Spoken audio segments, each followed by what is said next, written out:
Parang maulan, guys. Maulan na. Ayun, dito kami galing. Ayun. Ayan. Di ba? Masarap. Bilisan natin kasi ang ulan, oh, ang lakas na. Parang papunta na. Hindi kasi ako pwede makalabas doon sa terrace dahil yung merong nag-spray kami kanina ng poison, daming malamok doon. Kaya kailangan ko ibaba sa plaza itong aso kong alaga. Ayan, umihi na naman, oh. Ayan, umihi na. Pero kailangan naming bilisan kasi parang may ulan na. Patay tayo dyan. Diyos ko. Diba? Mabuang tayo, bayot. Bilisan mo, tapas. Bilisan mo. Nagmas pa rin ako. Naku, nakaintiling na nito. Hindi mo.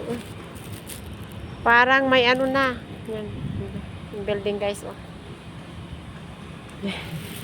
Sigahan na lang natin ang mata. Para nagutom ako. Hindi ko na kapag-kape. Gusto ko sanang uminom ng kape. Hindi nakainom. Kasi kailangan ko ilabas ng aso. Ano na, bilis. Bilis na. Parang malakas na yung ulan. Ayan na. Dali. Life. Ganito na. Diba? Thank you guys sa aking mga new subscribers at syaga sa panonood. Wala pa akong permanent content, pero soon darating din tayo dyan. Salamat guys. Ayan, yung gawa-gawa ko, in-update yung baboy namin, may in-upload ko yung inahin namin, hindi nanganak na naman. Thank you Lord, diba?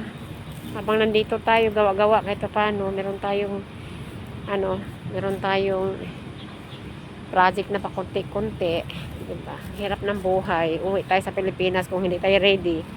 Pero kaya natin to, kaya nga nila, baka ko pa, diba? Kaya. Walang hindi kaya, diba? Thumbs up tayo, no? Ayan. Walang yumaman sa maging tayo, magtatrabaho, diba? Kaya time na nga, ayun na. Uwi na talaga, uwian na, malapit na. Konting tiyaga na lang, konting kimbot. Diyan ako sa Pinas. See you soon. Wala pa nga